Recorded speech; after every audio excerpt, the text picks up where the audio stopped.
John Diddy Combs appeared in federal court today. It was the music mogul's first appearance before a new judge who will... Sean P. Diddy Combs. Downfall of the famous and powerful hip-hop mogul Sean Diddy Combs. He is already complaining. Please let me out on bail. I promise no female visitors. My goodness. That a judge denied the second request for his bail yesterday. Let's first start there and give people kind of the backstory. As Chile, Diddy is spiraling. And this time, it ain't no PR stunt. The same man who built $1 billion empire off champagne, suits, and take that, is now stuck in a jailhouse mess so deep, it's hard to believe. Word on the cell block, he got into a nasty bruising fight. And baby, that bad boy for life attitude, gone. We're talking blood, pleading, and leaked footage that's blowing up all over social media. From the punches to the panic, let's break down how it all unraveled behind bars. That a judge denied the second request for his bail yesterday. Let's first start there and give people kind of the backstory as to why did that happen. The process in New York is exactly the same as in North Carolina. Two parts. Is the person a likelihood to appear? Are they a flight risk? And do they have a likelihood to commit some crime, specifically a new violent crime? And then the third portion that the judge touched on in this case is, has that person in the past done some type of witness tampering? Have they attempted to try to, influence witnesses not to come forward? That's what the prosecutors argued in this case, and the judge totally agreed that he had a history of attempting to make individuals that were participating with the government to not participate anymore. The judge felt that there were reasons. The judge actually said there are no conditions for release that would allow this case to continue to move forward with you out in public. Back to putting Diddy on suicide watch. I mean, I learned from you today, just from talking in the newsroom, it's really not as straightforward as you might think.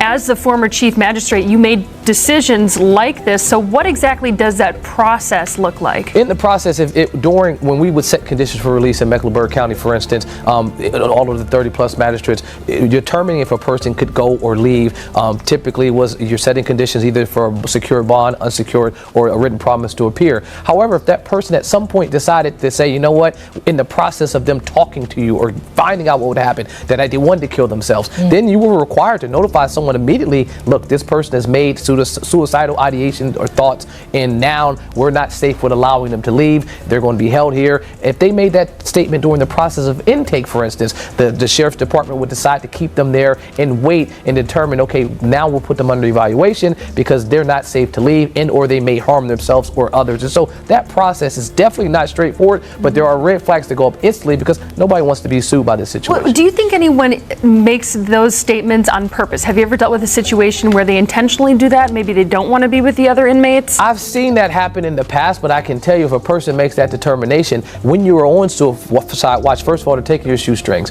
And this is because you're in this before you get admitted. So this is pre-admission, pre-classification. Right. You're still in your regular clothes. You haven't switched into a jumpsuit. And so you still have your regular shoes. They're taking the shoestrings. They're taking anything that you could potentially harm yourself. They're taking your clothes. They're changing you into some other type of gear where you can't harm yourself. So if you were literally about to leave and you're making those types of comments, now you've just delayed yourself by maybe a few hours, if not a few days. And so that process, I've seen it happen where a person was just making kind of crazy comments. Well, you don't know if they're serious or not. And so if you're making a comment about I am intending to harm myself, I'm gonna take every situation if it's serious, and then we'll determine later that it wasn't. Now, TMZ is reporting that they spoke to Diddy's attorney, who then said that his client is not suicidal. In fact, he went on to be able to make a statement saying he's not suicidal, calling him strong, confident, and focused on his defense. So you're a defense attorney. Is that protecting your client? And the other question I have for you, if you can just address this real quick, is they put up $50 million to try and get this man out of jail, and then another $100 million on all of this. So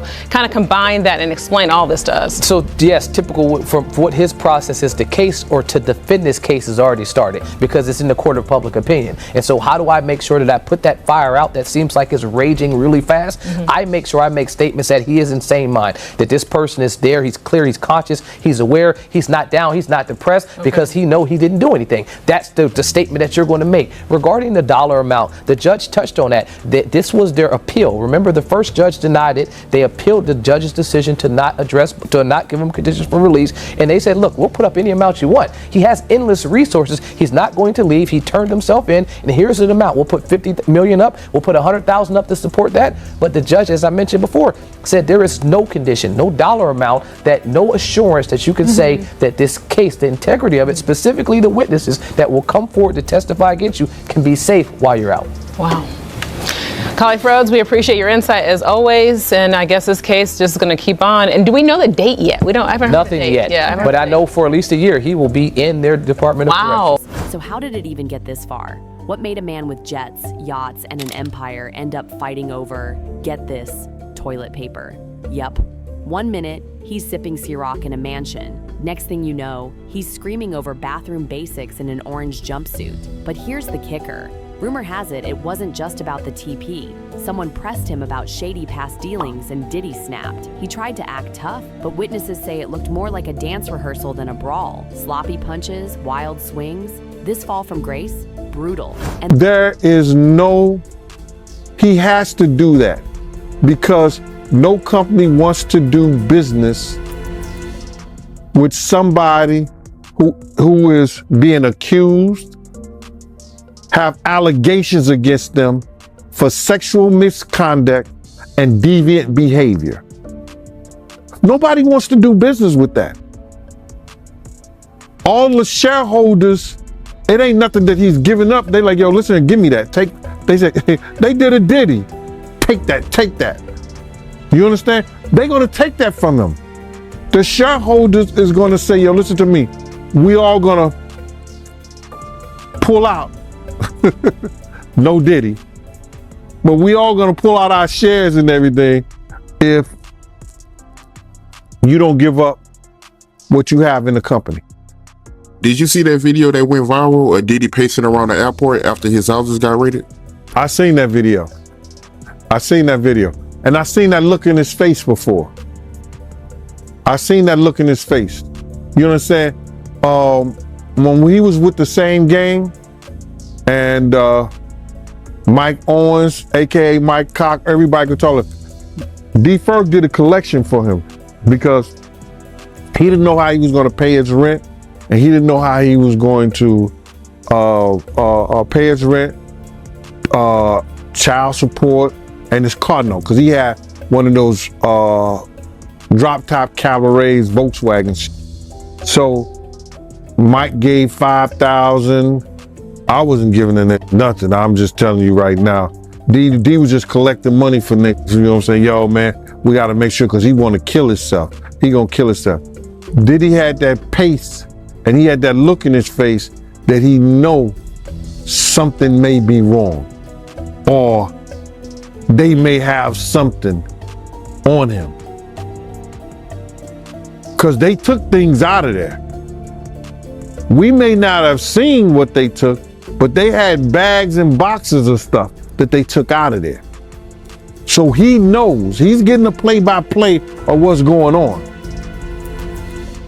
And even back then, doing that City College, when he was fired from Uptown Records, he was making statements about doing himself. He had that same look in his face. Yeah, he looked worried, man. I'm not gonna lie, for a split second, man, I felt bad for him. For a split second, but yeah.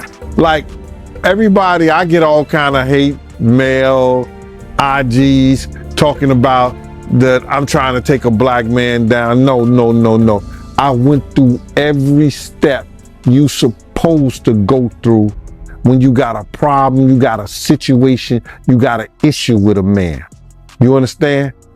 I get in contact with him. Went mutual friends. Let's sit down and talk. What you did to Wolf's mother wasn't right, bruh. You don't talk to her like that. If Wolf was alive, he'd take your head off. You understand? Try to talk to him.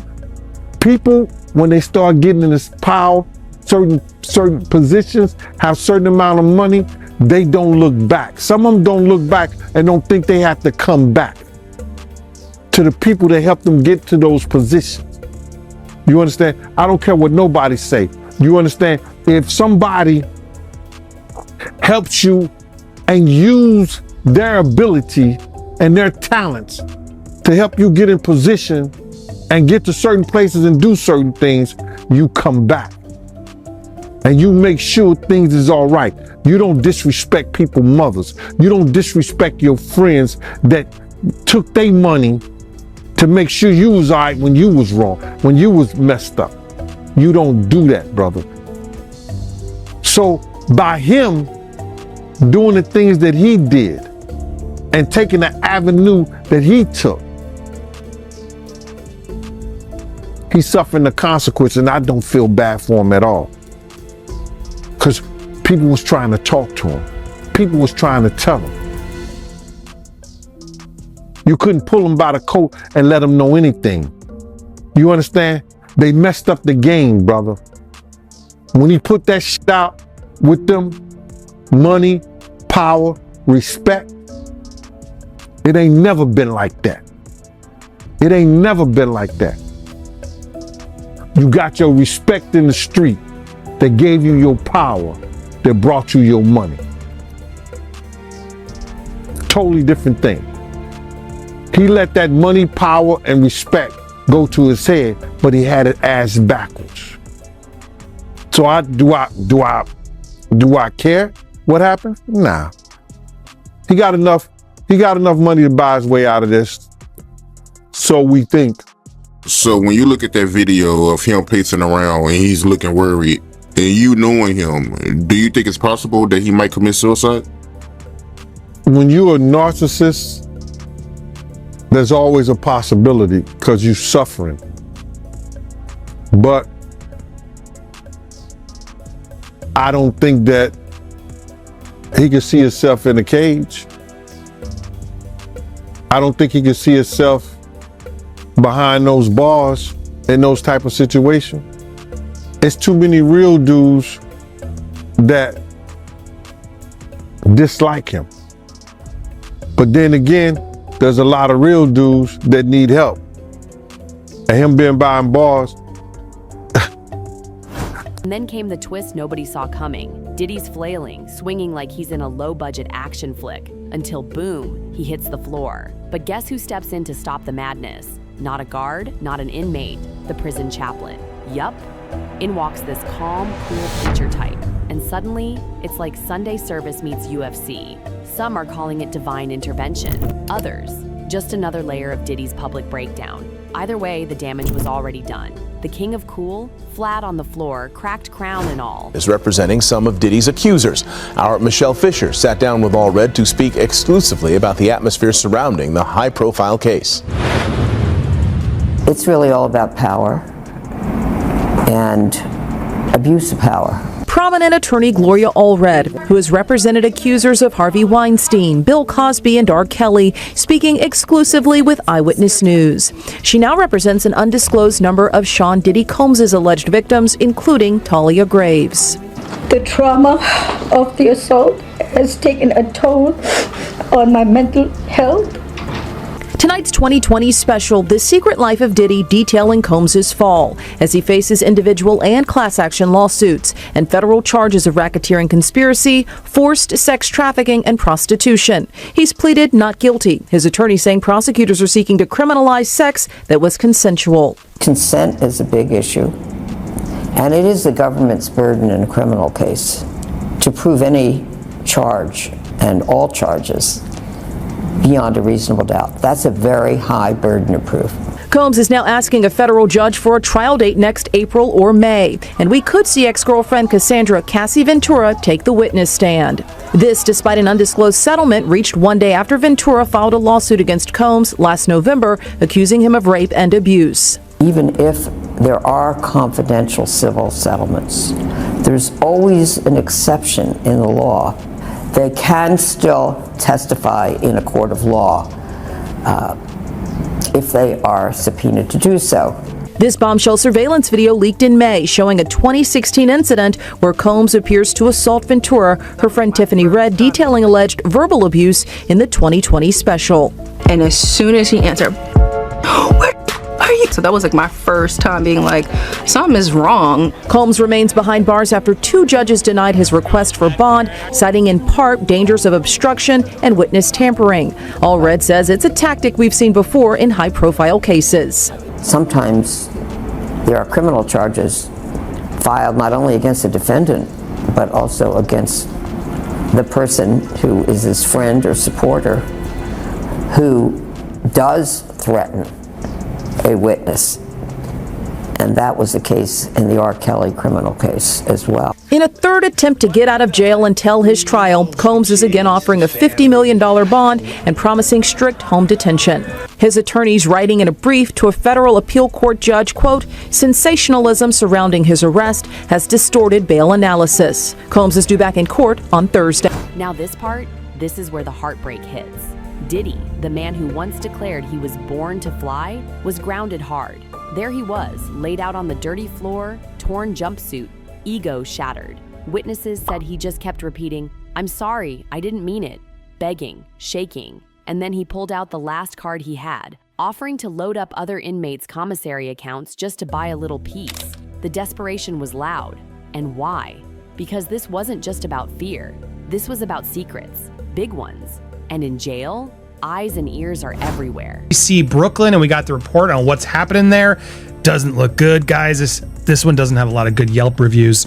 We're also going to talk about this manipulator-in-chief, this woman who many say, and she's been mentioned in some of these lawsuits, was one of the people really behind helping to allow this to keep going. And yes, Diddy will be appealing later this afternoon. We will be there with the updates to let you know if this new judge will let him out of jail. In the meanwhile, let's look at this place that he's in jail, this new home, this troubled Brooklyn place. Here's a picture. It's a high rise. It is not getting good reviews. I mean, not that it should, but you know, there should be basic human rights. And this place has faced intense scrutiny amid a spat of vicious inmates, you know, going after each other badly, complaints about dismal living conditions, including maggot-infested food, filthy cells, power outages. Apparently they go weeks without any sort of heat, which is, you know, not good, especially as the cold rears its head. These apparent conditions were brought to the spotlight during the trial of Maxwell, you know, I can't say the full thing, you know, the notorious Madame of Jeffy, when her attorney ripped the facility for the reprehensible and utterly inappropriate facilities. She complained about using the bathroom, which was an open sewer drain, rats running around, rotten maggot-infested food, freezing temperatures for roughly a week when an electrical fire caused all the light and heatings to go out in the building. Apparently, violence-plagued federal lockup made headlines when it was hit with the claims that the staff had allegedly covered up a knifing at one point. It holds pretrial detainees as well as those serving short federal sentences. It holds about 1,700 inmates. Yeah, look, it's not a good place. As multiple places reports are coming in explaining more about it. Yeah, let's see who else has been here. We had R. Kelly, so he's in good homes there. R. Kelly.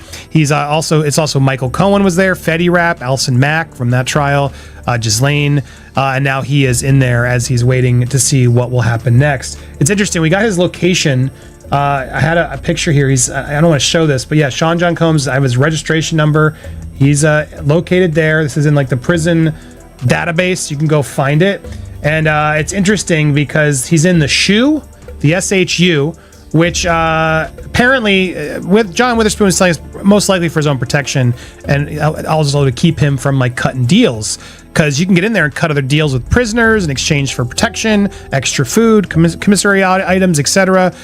Interesting insight from John there. I think it's spot on. They, you know, regardless if people want him to, you know, get shivved, he shouldn't right now. He shouldn't. Nobody should. He should be put in jail for the rest of his life. I'd much rather that outcome than have him get out quickly if he did all the things he did. Let's get to the truth of this first. But I want to talk about another part that's coming out as more people are spotlighting this woman right here. This one right here has been called his, I can't read the name. Sorry, I can't say certain keywords, but hopefully you understand why. I'm doing my best. Doing my best, chat. But Sean Diddy Combs once called his Combs Enterprise Chief of Staff, Christina Koran, his right hand. It's a Karam? It's Karam. Source close to the federal investigation believes she is more his manipulator-in-chief. If anybody is a gatekeeper, Christina would know everything, the source added. High-ranking supervisors were flagged in the 3-court federal indictment. charging Combs with all the things we've said. Combs has pleaded not guilty to the charge, but remains in custody. He's now offering a $500 million bail, which was rejected. We'll see if he gets this appeal today. Karam has not been arrested or charged with any case. So does that mean she's working with the feds? Because if his right-hand man is actually sharing the secrets, well, he's even more in trouble, right? That's the done deal. Now, is she nervous? If she's implicated or caught doing this as well, they might give her a plea deal or less time in order to sell out Diddy. When you're really under the gun and the pressure's on, it happens. So I can't imagine Diddy's excited right now being behind bars, and probably part of the reason why he's promising no female visitors. Yeah, we'll come back to that in a second. The supervisors facilitated these performances, the freak-offs, according to the indictment, stocking the hotel rooms with items, as we talked about. They've gotten evidence from a lot of sources, recordings, text messages, and texts from Christina Coram, apparently. There she is again, his right-hand man. Woman. Interesting, right? How do you allow that to go down? I would love to hear from her. How does she justify all this behavior? Just the power, the control? How did she get in? She was the one who was actually seeing Diddy's issues and enabling them to then get her own control. Is that what was going off here? As long as she had that seat at the top of the table, she was okay doing. I don't know. That's what I'm just wondering. I'm not alleging anything. We will see. She is not yet charged, but with these allegations coming in, this is interesting. So, is that her? Yeah. Okay. That's her too. I guess so. There she is. This looks more recent because they look upset there. Trying to figure out now what. So this woman could be a big key to figuring out what went down, unless she wants to take it all to the grave with her. Now, she did not return requests for comment. We'll see if she comes in. But yes, she was mentioned in Little Rod's suit. She knowingly, intentionally participated, perpetrated, assisted, supported, facilitated the venture, is what he alleges.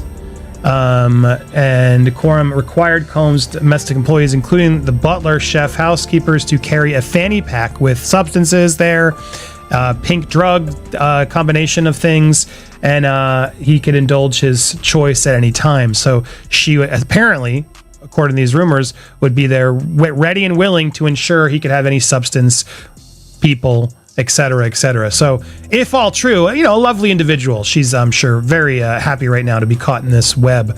But that's where we stand. So, far from this, this mansion that he was in, now he's in the raid. He's going to be in this high-rise security complex for, it could be a little while. We'll see if today he is able to get out. That'll be the big question, and we'll be there covering the updates as we get them coming in. Sadly, this is New York, so we won't get this televised. It's so frustrating. All we get is sketches. We can't even get photos. I don't understand how this is just. Free press, all these trials are public knowledge. We should be able to be in there to ensure that we're getting the facts. But he's protected right now due to it being in New York, and we will stay tuned and be here. So make sure, if you haven't already, hit that subscribe button. Hit that bell for alerts right there. Hit that all. And then when you get those alerts, smash that like. Leave a comment down below. We'll be covering this case and a lot more. We got a lot more stuff in the bank, but we're obviously leaning into the updates as they come in, and more are coming in. I think today, if he loses his appeal or wins his appeal, I think it's unlikely, based on the sources I'm talking about, that will comfort more people to come forward, right? Can he get out? Is he really behind bars? It's done. I'm seeing already some private threads and things that we may talk about later, illuminating a lot of things. And I think more and more are going to come forward. People started whispering, what made Diddy break like that? Some say it was fear. Others think it was the real Diddy finally showing. That whole alpha mogul persona, gone. And the inmates, they weren't buying the act. Some laughed. One straight up said, he's softer than hotel pillows. But one inmate, he didn't laugh. He just watched, locked in, like he heard something valuable. Like Diddy said something in his panic he was never supposed to say. Did he confess to something? Did he name names? Whatever it was, it stuck. And that's when the real fire started. That silent inmate, oh, he had a plan. They subpoenaed, but we know that prosecutors believe Combs did not act alone. He's the only one charged, but they believe as the leader of what they've called a criminal enterprise. There were a network of people who worked for him, who enabled freak-offs, these orgies that women were allegedly forced to partake in after they were drugged and held against their will. So prosecutors are amassing a lot of evidence. That's all going to be part of this trial now set for May 5th. And of course, that reignites the question here of will we see more defendants named? But also, Aaron, we know that Combs' lawyers are accusing federal prosecutors and agents of leaking that hotel surveillance footage of Combs that prosecutors say shows him attacking his then girlfriend, Cassie Ventura. And Aaron, we know this was originally obtained by CNN, but what are both sides in this case arguing about that piece of video?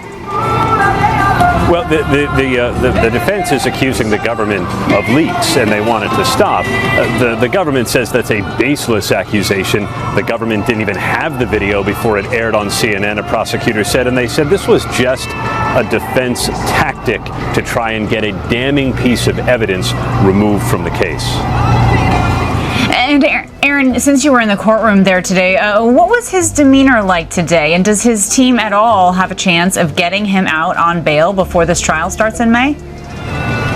Diddy was a lot more relaxed today, Kana. He looked a lot less bloated than we've seen him during prior appearances. He was in a jail-issued beige, kind of ill-fitting smock and pants. He was shackled at the ankles, no handcuffs, so he was able to wave to his mother and children who filled 2 rows of the courtroom. The defense is still asking for his release on bail, but they have an appeal pending before a federal appeals court, so there was no application today. And the defense, if they can't get him released, are going to stick with MDC in Brooklyn, this troubled federal lockup. So far, it seems to be going well, the defense says, though they say they reserve the right to. And baby, the internet is eating it up. The leaked clip, viral, global, and it shows Diddy, our former icon, reduced to whispers and fear. In the clip, you hear him saying, "I'll do anything, just don't tell anyone." Gone is the bravado, gone is the legend. What's left? A man clinging to whatever dignity he can salvage. But what he said in that video, whew, it's not just humiliating, it's dangerous. Said that Homeland Security brought him in, and this dude is he's a fraternity brother of mine, but he's also a producer, an engineer, and he was in the studio the night one of the girls made a complaint. The night something happened to one of the girls, and he told the lawyer everything that the girl told him, which was crazy. And Homeland Security brought him in. So he told them they wouldn't let him know what they were doing, but it seemed like that something might happen before Labor Day. Wow, before Labor Day? Yeah. They working hard on this, bruh. They working hard. You got to realize they working with a lot of stuff. They working with the taxes. They got lawyers for the taxes. They got lawyers for the complaints for the what you call that? SA sexual assault complaints. They got lawyers for what else? The drugs, the gun trafficking. They got different lawyers working on all those things, bruh. And they got witnesses. If you don't mind me asking, what was the girl saying to the lawyers? Oh, the girl has said that that same shit that happened to little Chris, he gave him a bottle of champagne or wine or whatever like that. And once she drank it, she became a certain way and found herself giving him a fellatio in the studio in front of people. The dude said he walked out because he was appalled. He had just had a daughter. So he walked out. So he was appalled. That's what he told me. So I'm like, damn, team. He said, yeah. So the same thing that she told her lawyer, he told the lawyer and Homeland Security. And he was actually there, graduate, a college graduate. You understand? Working, good dude, perfect witness. He told, the engineer told Homeland Security and her lawyer the same exact thing she told them. He said he was appalled at what he saw and walked out. So they got witnesses. They got witnesses, bruh. They have people want to make up stuff, but they got people who was there that was witness and speaking about it. See, people get mad because I'm saying it first. They hearing it from me. But I could care less how somebody else feel or think. I'm not here to praise Diddy. No, I'm not. Like Brutus told the sentence.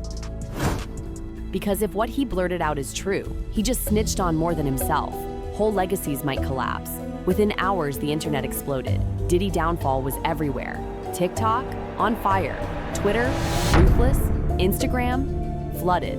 Celebs couldn't stay quiet. Some roasted him. So much for being untouchable, one said. Others tried defending him, but that video spoke louder than words. Jail officials saw it too, and they were not amused. A phone in jail, huge violation. He did enough wrong to their mother. He did enough wrong to them. He need to pay the piper. I don't care what nobody say. You can feel whatever you want to feel. You can call Gene Deal whatever you want to call Gene Deal. You can say whatever you want to say. But I came here November the 18th, 2018, and I told y'all from Jump Street, I didn't know I was going to get a platform like Art of Dialogue. I didn't know I was going to get a platform like MREC, different people who helped me build this up. Did I have my own show? Everybody want to come here and think that I just talk about Diddy. You come to the Gene Deal show, you see different things. I talk about everything. But when I'm come to do an interview, I answer the questions. And my thing of it right here is this, is that I'm not here to praise somebody. A real man don't hold or bite his tongue for nobody when injustice has been done to people, first of all, that he got love for. And second of all, for when somebody know that somebody is wrong. I've been saying the same shit since 97, Mighty. I was the one in there holding Big's mom's hand while she crying. These people come over here, I initiated a lot of this stuff for these YouTubers to go to their platforms and talk about stuff, because they sit around and talk about stuff that I didn't say it, that they didn't heard on the Art of Dialogue. You didn't birthed a lot of these fucking content creators. Yeah, I mean, you're right about that. I mean, a lot of platforms, did start talking about it after, we've been talking about it for years. So, yeah, you're right about that. And they were scared at first, Mighty. They were scared to say anything. But my thing is this, right? With all the money and fame that Diddy has, why is he out here drugging females to get fellatio? You would think, him being who he is, he don't got to do that. Bruh, he's a different dude from when I was around them and people was like Suge even said that Puff is different now. You understand? When he went to California, man, that's a whole nother stuff, man. Dudes in New York wouldn't even, he probably was doing a little of that stuff right there in New York around people and things like that, but he knew who to do that around. You understand what I'm saying? He knew who to do shit like that around. And when you don't have no conversation, he said it before, he don't know how to talk to women. He don't have no conversation for Jennifer Lopez. I seen him. I was there when they had conversations. She would say some fly shit to him. You know what the perfect day would be with me and you just sitting out here, eating, just sitting out here, having a light lunch, drinking some wine, and just talking and talking and talking. She would say stuff like that to him. You know what I'm saying? And this nigga be looking like he's stuck on stupid. So I've seen him have conversations. He would say to Wolf and them, yo, man, I don't know how to talk to girls. Facility went into lockdown, security's on edge, And Diddy is at the eye of this storm that just keeps growing. And just when it couldn't get messier, boom. Diddy's ex hops on Instagram and drops a shady no-name post. The truth always comes out in the end. No tags, no call-outs. But everybody knew what it meant.